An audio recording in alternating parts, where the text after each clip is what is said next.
mengisahkan tentang seorang gadis cantik berusia 18 tahun bernama Lady Catherine yang baru saja melangsungkan pernikahannya dengan seorang pria kaya berusia 40 tahun bernama Alexander Lester. Setelah menikah, Catherine langsung diboyong ke kastil mewah milik sang mertua, seorang bangsawan pemilik tambang batubara bernama Boris Lester. Akankah Catherine hidup semawa bersama suaminya atau justru malah sebaliknya? Sebelum kita eksekusi alur cerita film asal Inggris berjudul Lady Macbeth ini, seperti biasa jangan lupa subscribe, like, dan komen. Kehidupan pernikahan Catherine tidaklah sesuai seperti apa yang dia impikan.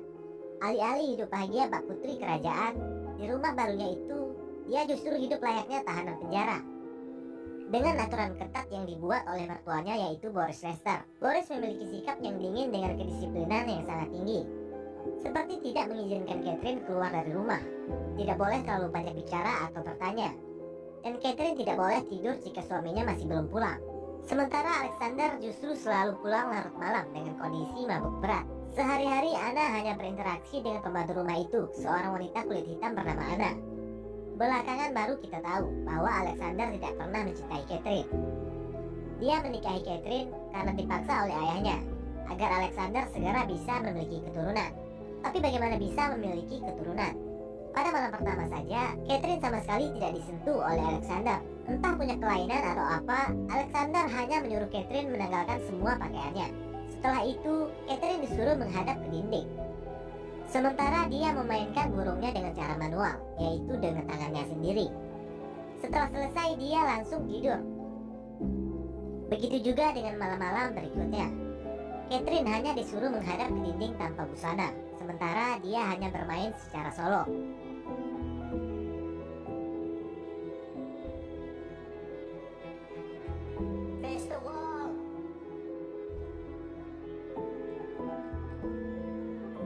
Catherine yang kebingungan dan tidak tahu harus bagaimana, hanya mengikuti saja apa yang diperintahkan oleh suaminya. Pada suatu hari Alexander mendadak harus pergi keluar kota karena ada ledakan pada salah satu tambang batubara mereka. Setelah Alexander pergi, Boris mewanti-wanti kepada Catherine agar tidak perlu keluar dari rumah dan tidak boleh melakukan apa-apa. Boris bilang, simpan saja tenagamu untuk melayani suamimu dengan baik saat dia pulang nanti.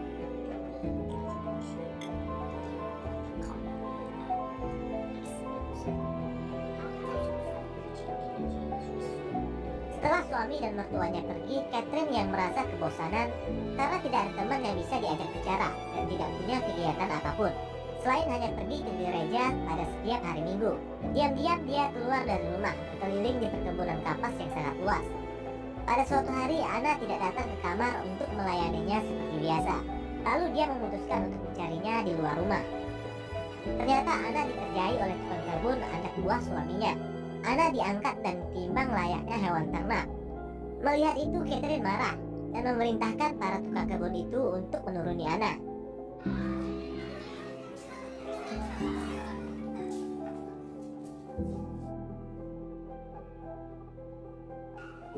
Setelah Anna pergi, Catherine bertanya kepada salah satu tukang kebun itu, berapa kira-kira berat badannya.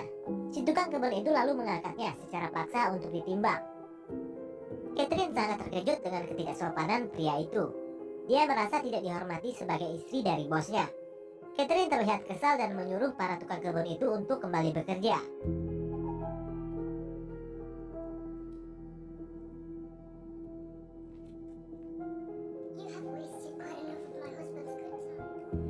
Di dalam rumah, Catherine bertanya kepada Anna, siapa nama pria itu. Anna bilang kalau dia adalah pekerja baru bernama Bastian. Catherine tampaknya sudah mulai penasaran dengan Bastian, pria yang 100% berbeda dengan sikap suaminya yang dingin. Keesokan harinya dia pergi lagi ke kebun kapas. Di sana dia berpapasan dengan Bastian. Bastian mencoba untuk menggodanya dengan mengajaknya bicara, namun Catherine tak menghiraukannya. Meskipun niatnya datang ke kebun itu hanya untuk melihat Bastian. Pada malam harinya, setelah selesai mandi, seseorang mengetuk pintu kamarnya. Ternyata itu adalah Bastian. Catherine sudah mencoba melarangnya untuk masuk, tapi Bastian tidak peduli dan tetap saja memaksa untuk bisa masuk. Bastian bilang, apakah kamu tidak merasa kesepian? Lalu secara tiba-tiba, Bastian mencium Catherine. Catherine awalnya menolak, mungkin karena sudah lama merasa kesepian. Akhirnya dia pun luluh dengan rayuan Bastian. Malam itu mereka berdua pun bercocok tanam untuk pertama kalinya.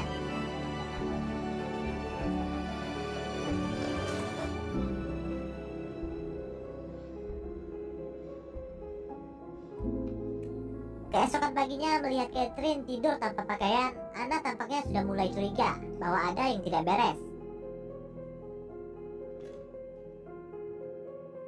Catherine yang tadinya pemurung berubah menjadi ceria. Setiap hari secara diam-diam Catherine dan Bastian bermantap-mantap setiap ada kesempatan. Dia pun sudah jarang pergi ke gereja, hingga membuat seorang pastor kepercayaan keluarga Lester datang mengunjunginya untuk menanyakan hal itu. Rupanya diam-diam Anna memberitahu si pastor kalau Catherine menyelinap keluar rumah diam-diam tanpa sepengetahuan suaminya. Catherine tampak kesal dengan pengaduan Anna itu. Suatu hari Anna melihat Bastian menyelinap masuk ke kamar Catherine. Dari lubang pintu kamar, Anna menyaksikan sendiri mereka berdua sedang berhubungan intim. Saat sedang mencari jamur di hutan, Bastian menghampiri Anna. Anna seolah ingin mengingatkan Bastian akan hubungan terlarangnya dengan Catherine. Anna bilang, jika Tuan Boris tahu apa yang terjadi, ini bisa jadi masalah besar. Bastian justru balik bertanya, memang apa yang telah terjadi? Seolah mengancam Anna untuk tidak buka mulut. Anna tampak ketakutan dan memilih untuk diam. Tak lama kemudian Boris Lester pulang. Dia menanyakan kepada Catherine tentang kabar suaminya. Apakah dia sudah pulang? Tapi Catherine justru malah balik bertanya, bukankah kau yang menyembunyikan suamiku? Boris marah mendengar jawaban tidak sopan Catherine. Catherine sengaja menghabiskan minuman Amer milik Boris, hingga Anna yang dapat getahnya. Sebagai balasan dari Catherine kepada Anna, karena dia telah mulai ikut campur akan hubungannya dengan Bastian. Boris mengira kalau Anna lah yang telah meminum semua Amernya. Lalu Boris menghukum Anna dengan menyuruhnya merangkak seperti hewan.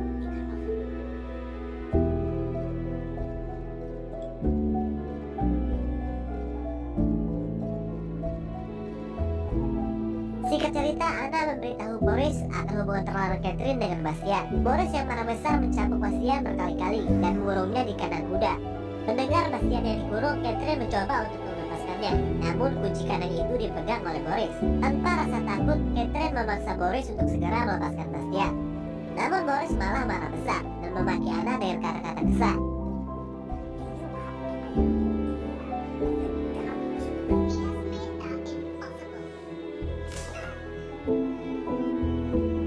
Catherine sekali lagi menyuruh Boris untuk segera melepaskan Bastian. Namun sekali lagi Boris marah besar dengan melemparkan piring ke arahnya.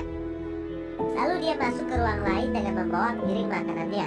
Dari luar, Catherine mengancam pintu ruangan itu dengan kursi agar Boris tidak bisa keluar.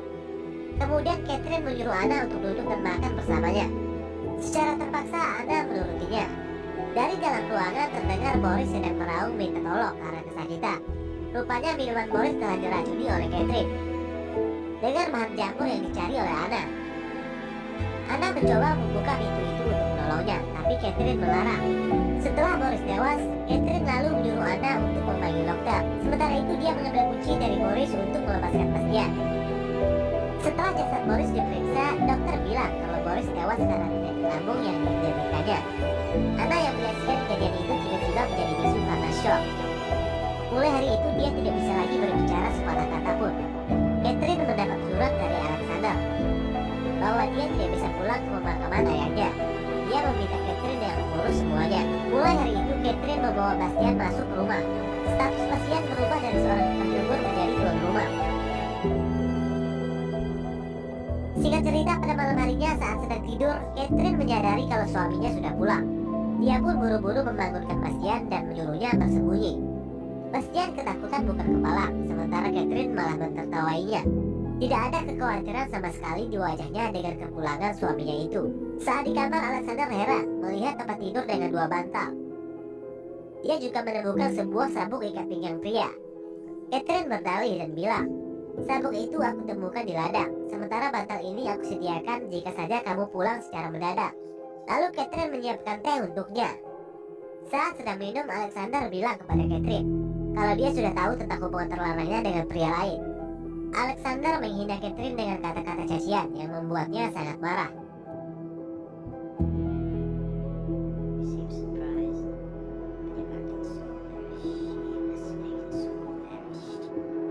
Lalu dia membawa masuk Bastian dan mencoba untuk bermantap-mantap di depan Alexander. Alexander yang melihat itu menjadi naik pitam dan langsung menyerang Catherine dan Bastian.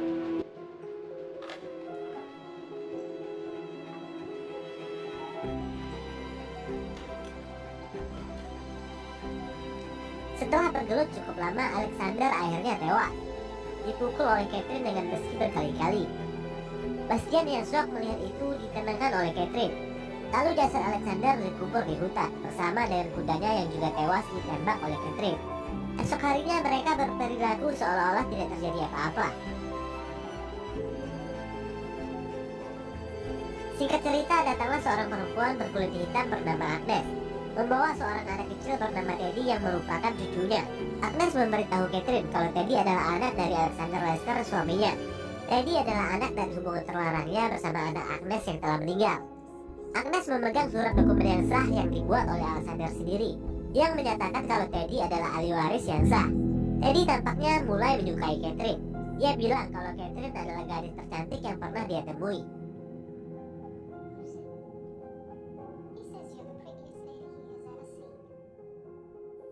Secara terpaksa, Catherine menerima Agnes untuk tinggal bersamanya untuk menjaga Teddy sampai dia berusia 18 tahun.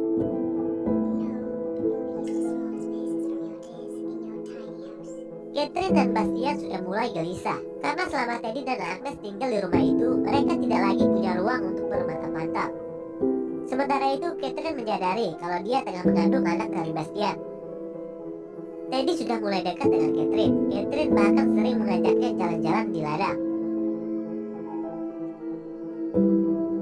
Pada suatu malam, Catherine datang menemui Bastian. Namun Bastian menyuruhnya untuk pergi. Kita tidak akan pernah bisa bersama lagi selama Teddy masih ada di rumah. Keesokan harinya, Teddy mengajak Catherine untuk bermain. Namun Catherine yang tengah tidak enak badan terpaksa menolaknya. Karena Teddy yang terus memaksa, Catherine jadi emosi dan secara tidak sengaja mendorongnya. Akibat dari itu, Teddy menangis kecewa. Lalu dia pun kabur dari rumah. Semua orang mencarinya kemana-mana, termasuk Bastian. Lalu scene memperlihatkan di mana Bastian menemukan Teddy yang sedang duduk di bebatuan air terjun.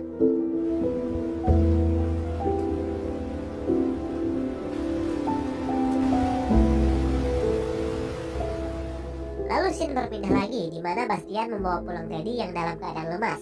Agnes yang melihat orang asing masuk ke rumah dan memegang cucunya marah-marah kepada Bastian lalu mengusirnya keluar. Melihat itu, Catherine nampaknya tidak suka melihat kekasihnya dibentak-bentak oleh Agnes. Dia pun pergi menyusul Bastian. Bastian mencoba untuk pergi dari rumah itu. Dia tidak terima dipermalukan oleh Agnes. Catherine mencoba menahannya. Catherine meyakinkan Bastian untuk bersabar sedikit lagi dan berjanji kalau semuanya akan segera selesai. Lalu Catherine kembali ke rumah dan menyuruh agar Agnes beristirahat, biar dia yang gantian menjaga Teddy.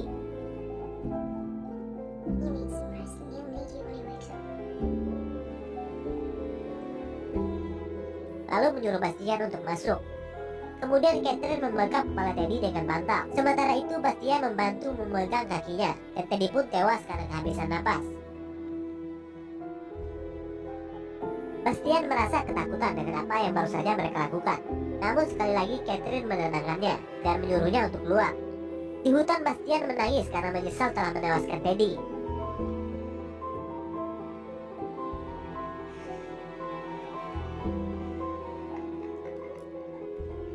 Di tempat lain, Catherine berdalih saat menjaga Teddy dia sempat tertidur 10 menit. Setelah bangun, dia menemukan Teddy sudah tidak bernapas lagi. Dokter bilang kalau ada bekas memar di muka Teddy. Kemungkinan seseorang telah dengan sengaja membekapnya.